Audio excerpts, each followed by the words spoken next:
चला आज आपण बनवणार आहे काळे चणे आणि बटाटा।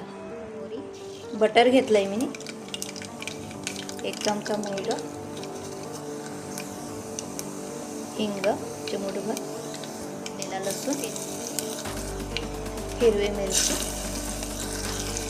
हळद अर्धा चमचा, 1 चमचा, धने 1 चमचा मिक्स करून घेऊया।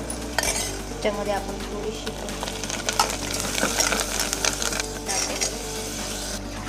चना मिक्स करून घेऊया आपण सगळं। चवीप्रमाणे मीठ मिक्स करून घेऊया सगळं।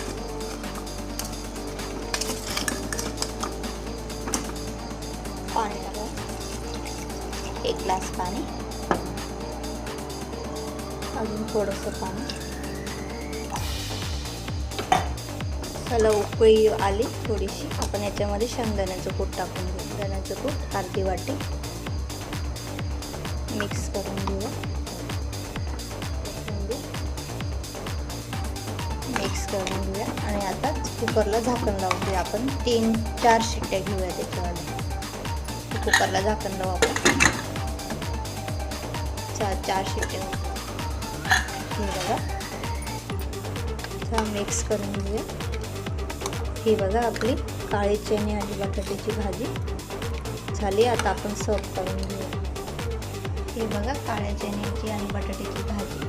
तुम्ही पोळीवर, भाकरीवर किंवा भाताबरोबर बी खाऊ शकतो। कशी वाटली? आवडली असेल तर लाईक करा, शेअर करा, सबस्क्राईब करा। धन्यवाद।